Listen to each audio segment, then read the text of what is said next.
ಮೋದಿ ನೇತೃತ್ವದ ಮೈತ್ರಿ ಸರ್ಕಾರದ ಮೊದಲ ಬಜೆಟ್ ಮಂಡನೆಗೆ ಕ್ಷಣಗಣನೆ ಪ್ರಾರಂಭವಾಗಿದೆ. ನಿರ್ಮಲಾ ಸೀತಾರಾಮನ್ 7ನೇ ಬಾರಿಗೆ ತಮ್ಮ ವೃತ್ತಿ ಜೀವನದ 7ನೇ ಬಾರಿಗೆ ಬಜೆಟ್ ಮಂಡನೆಗೆ ಬೇಕಾದ ಪೂರ್ವ ಸಿದ್ಧತೆಗಳನ್ನು ಮುಗಿಸಿದ್ದಾರೆ. 10ವರೆಗೆ ಇವತ್ತು ಮಂಡನೆಯಾಗಲಿರುವ ಬಜೆಟ್ನಲ್ಲಿ ಏನೆಲ್ಲ ನಿರೀಕ್ಷೆಗಳಿದೆ, ಏನೆಲ್ಲ ಜನಸಾಮಾನ್ಯರಿಗೆ ಸಿಗುವ ಸಾಧ್ಯತೆಗಳಿದೆ, ಈ ಕುರಿತಾದ ಒಂದು ವರದಿ ನಿಮ್ಮ ಮುಂದೆ.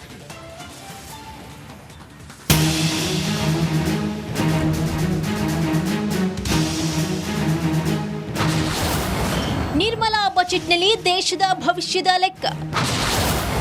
ಶ್ರೀ ಸಾಮಾನ್ಯನಿಗೆ ಸಿಗುತ್ತಾ ಬಂಪರ್ ಗಿಫ್ಟ್. ಕೇಂದ್ರ ಸರ್ಕಾರದ ಪೂರ್ಣ ಪ್ರಮಾಣದ ಬಜೆಟ್ ಇಂದು ಮಂಡನೆಯಾಗಲಿದೆ. ಪ್ರಧಾನಿ ನರೇಂದ್ರ ಮೋದಿಯ 3.0 ಸರ್ಕಾರ ಚೊಚ್ಚಲ ಬಜೆಟ್ ಇದಾಗಿದ್ದು, ಆತ್ಮವಿಶ್ವಾಸದ ಹೆಜ್ಜೆ ಮತ್ತು ಹೊಸ ಭರವಸೆಯ ಹಾದಿ ತುಳಿಯುವ ನಿರೀಕ್ಷೆ ಹೆಚ್ಚಿಸಿದೆ. ಮೋದಿ ಅವರ 3.0 ಸರ್ಕಾರದ ಚೊಚ್ಚಲ ಬಜೆಟ್ ಸಂಬಂಧಿಸಿದಂತೆ ಸಾಕಷ್ಟು ನಿರೀಕ್ಷೆಗಳ ಜೊತೆಗೆ ಸವಾಲುಗಳು ಸಹ ಎದುರಾಗಿದೆ. ಬಜೆಟ್ನಲ್ಲಿ ಯುವಕರನ್ನ ಗುರಿಯಾಗಿಸಿಟ್ಟುಕೊಂಡು ಯೋಜನೆಗಳನ್ನು ತರುವ ನಿರೀಕ್ಷೆ ಇದೆ. ಈ ಬಾರಿಯ ನಿರ್ಮಲಾ ಸೀತಾರಾಮನ್ ಬಜೆಟ್ ಮೇಲೆ ದೇಶದ ಜನತೆ ಹೆಚ್ಚು ನಿರೀಕ್ಷೆಯನ್ನ ಇಟ್ಟುಕೊಂಡಿದ್ದಾರೆ.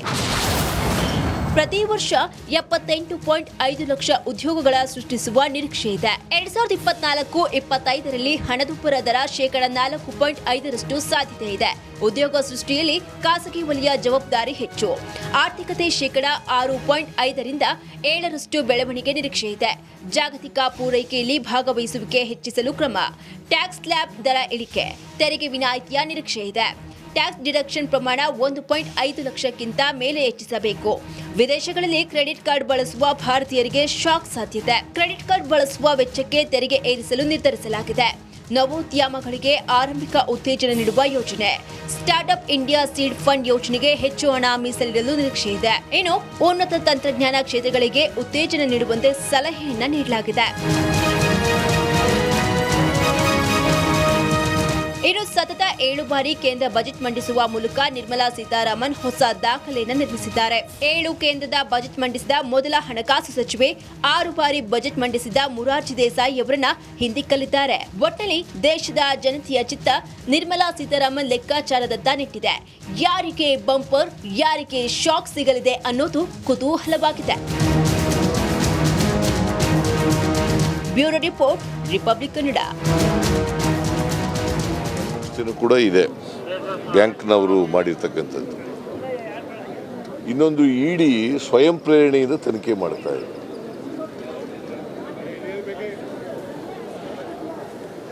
ಬಹುಶಃ ಒಂದೇ ಹಗರಣದಲ್ಲಿ 3 ತನಿಖಾ ಸಂಸ್ಥೆಗಳು ವಿಚಾರಣೆ ಮಾಡ್ತಾ ಇರ್ತಕ್ಕಂಥದ್ದು ಬಹುಶಃ ನನಗೆ ಗೊತ್ತಿರೋ ಮಟ್ಟಿಗೆ ಇದು ಒಂದು ವಿಶೇಷವಾಗಿ ಮಾಡ್ತಾ ಇದ್ದಾರೆ. ನನಗೆ ಯಾವುದೂ ಕೂಡ ಅನುಭವಕ್ಕೆ ಬಂದಿರಲಿಲ್ಲ. ನನ್ನ ಅನುಭವಕ್ಕೆ ಬಂದಿರಲಿಲ್ಲ. ಮೂರು ತನಿಖಾ ಸಂಸ್ಥೆಗಳು ಒಂದೇ ಪ್ರಕರಣದ ಬಗ್ಗೆ ತನಿಖೆ ಮಾಡ್ತಾ ಇರ್ತಕ್ಕಂಥದ್ದು. ನಾವು ವಾಲ್ಮೀಕಿ ಅಭಿವೃದ್ಧಿ ನಿಗಮದಲ್ಲಿ ಅಕ್ರಮ ನಡೆದಿಲ್ಲ ಅಂತ ಯಾವಾಗಲೂ ಕೂಡ ಹೇಳಿಲ್ಲ.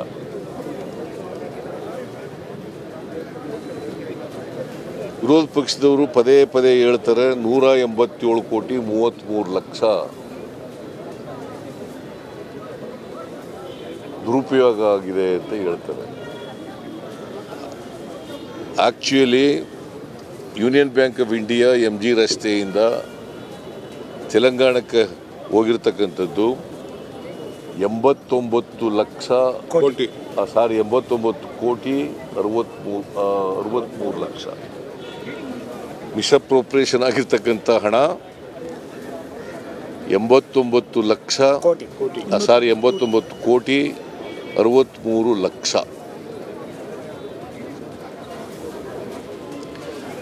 ನಾವು SIT ಮಾಡಿದ ಮೇಲೆ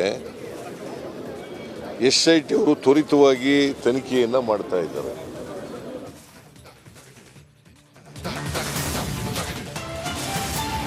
ಕೇಂದ್ರ ಬಜೆಟ್ ಮಂಡನೆಗೆ ಕೌಂಟ್ ಡೌನ್ ಪ್ರಾರಂಭವಾಗಿದೆ. ಸರಿಯಾಗಿ 11 ಗಂಟೆಗೆ ಬಜೆಟ್ ಅನ್ನ ಓದುವ ಪ್ರಕ್ರಿಯೆಯನ್ನ ಪ್ರಾರಂಭ ಮಾಡಲಿದ್ದಾರೆ ನಿರ್ಮಲಾ ಸೀತಾರಾಮನ್. ಫೆಬ್ರವರಿಯಲ್ಲಿ ಇಂಟ್ರಿಮ್ ಬಜೆಟ್ ಅನ್ನ ಮಂಡನೆ ಮಾಡಿದ್ರು. ಚುನಾವಣೆ ಇದ್ದ ಕಾರಣ ಪೂರ್ಣ ಪ್ರಮಾಣದ ಬಜೆಟ್ ಆಗಿರಲಿಲ್ಲ. ಅದು ಆದರೆ ಆ ಸಂದರ್ಭದಲ್ಲೇ ಬಹಳ ವಿಶ್ವಾಸದಿಂದ ಮಾತನಾಡಿದ್ರು ನಿರ್ಮಲಾ ಸೀತಾರಾಮನ್ ಅವರು. ಮುಂದಿನ ಅವಧಿಗೂ ಕೂಡ ನಮ್ಮದೇ ಸರ್ಕಾರ ಬರುತ್ತೆ, ಹೀಗಾಗಿ ಇದನ್ನೇ ಪೂರ್ಣ ಪ್ರಮಾಣದ ಬಜೆಟ್ ಅಂತ ಹೇಳಿ ಪರಿಗಣಿಸಬಹುದು ಅಂತ ಹೇಳಿ. ಆದರೆ ವಾಡಿಕೆ ಅದರಂತೆ ಇದೀಗ ಬಜೆಟ್ ಮಂಡನೆಗೆ ಸಿದ್ಧತೆಯನ್ನ ಬಿರುಸುಗೊಳಿಸಿದ್ದಾರೆ. ರಾಷ್ಟ್ರಪತಿ ಭವನಕ್ಕೆ ತೆರಳಿ ರಾಷ್ಟ್ರಪತಿಗಳಿಂದ ಅನುಮತಿಯನ್ನ ಪಡೆದಿದ್ದಾರೆ ನಿರ್ಮಲಾ ಸೀತಾರಾಮನ್ ಅವರು. ರಾಷ್ಟ್ರಪತಿಗಳ ಒಪ್ಪಿಗೆ ಕೂಡ ಸಿಕ್ಕಿದೆ. ಆ ಸಂದರ್ಭದ ದೃಶ್ಯವನ್ನ ಗಮನಿಸ್ತಾ ಇದ್ರಿ. ಫಾರ್ಮಲ್ ಪ್ರೊಸೀಜರ್ ಇವೆಲ್ಲವೂ ಕೂಡ ಕಾಲಾನುಸಾರವಾಗಿ ನಡ್ಕೊಂಡು ಬಂದಿರೋದು. ಬಜೆಟ್ ಮಂಡನೆಗೆ ಪೂರ್ವಭಾವಿಯಾಗಿ ರಾಷ್ಟ್ರಪತಿಗಳನ್ನ ಭೇಟಿಯಾಗೋದು, ಅವರಿಂದ ಈ ಬಜೆಟ್ ಮಂಡನೆಗೆ ಅನುಮತಿಯನ್ನ ಕೇಳೋದು, ಇದೆಲ್ಲವೂ ಕೂಡ. ಇದಾದ ನಂತರದಲ್ಲಿ ಈ ಉತ್ತರ ಭಾರತದ ಸಂಪ್ರದಾಯದಂತೆ ದಹಿ ಶಕ್ಕರ್ ಅಂದ್ರೆ ಮೊಸರು ಹಾಗೆ ಸಕ್ಕರೆಯನ್ನ ತಿನ್ನಿಸಿ ಶುಭವನ್ನ ಕೊಡ್ತಾರೆ ರಾಷ್ಟ್ರಪತಿಗಳು. ಆ ದೃಶ್ಯವನ್ನ ಕೂಡ ನೀವು ಗಮನಿಸ್ತಾ ಇದ್ದೀರಿ.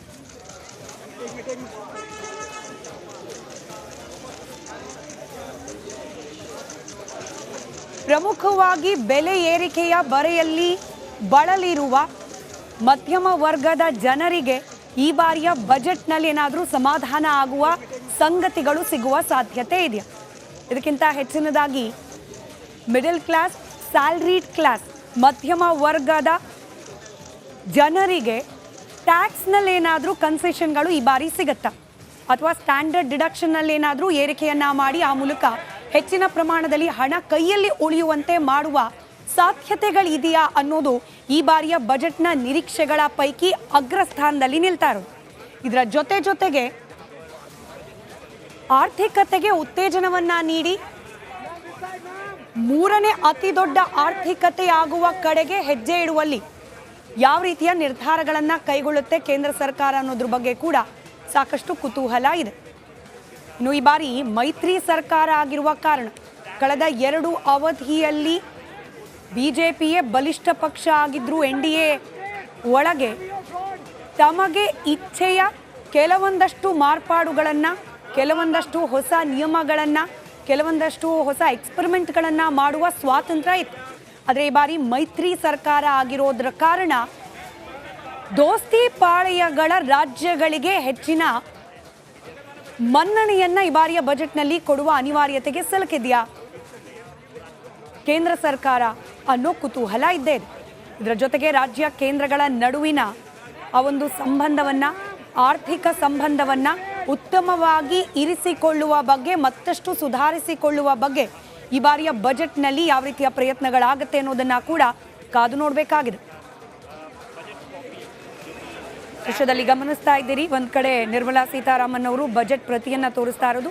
ಸಾಮಾನ್ಯವಾಗಿ ಕೋವಿಡ್ಗಿಂತ ಮುಂಚೆ ಹಾರ್ಡ್ ಕಾಪೀಸ್ ಅಂದ್ರೆ ಪೇಪರ್ ಇರ್ತಾ ಇತ್ತು, ಬುಕ್ಲೆಟ್ ಇರ್ತಾ ಇತ್ತು, ಅದನ್ನ ಓದ್ತಾ ಇದ್ರು. ಆದರೆ ಕಾಂಟ್ಯಾಕ್ಟ್ಲೆಸ್, ಪೇಪರ್ಲೆಸ್ ಬಜೆಟ್ ಅನ್ನ ಮಾಡಬೇಕು ಅನ್ನೋ ಕಾರಣಕ್ಕೆ ಟ್ಯಾಬ್ಲೆಟ್ನ ಎಲೆಕ್ಟ್ರಾನಿಕ್ ಗೆಜೆಟ್ನಲ್ಲಿ ಆ ಬಜೆಟ್ ಅನ್ನ ಮಂಡನೆ ಮಾಡುವ ಪ್ರಕ್ರಿಯೆಗೆ ಚಾಲನೆಯನ್ನ ನೀಡಲಾಯಿತು. ಈಗಲೂ ಕೂಡ ಬಹುತೇಕ ಎಲೆಕ್ಟ್ರಾನಿಕ್ ಗೆಜೆಟ್ನಲ್ಲೇನೆ ನಿರ್ಮಲಾ ಸೀತಾರಾಮನ್ ಅವರು ಬಜೆಟ್ ಅನ್ನ ಓದ್ತಾರೆ. ಅದರ ಪ್ರತಿಯನ್ನು ನಿಮಗೆ ತೋರಿಸ್ತಾ ಇರೋದನ್ನು ಗಮನಿಸ್ತಾ ಇದ್ರಿ. ಮತ್ತೊಂದು ಕಡೆಯಲ್ಲಿ ರಾಷ್ಟ್ರಪತಿ ದ್ರೌಪದಿ ಮುರ್ಮು ಅವರನ್ನು ಭೇಟಿ ಮಾಡಿರೋದು, ಭೇಟಿ ಮಾಡಿ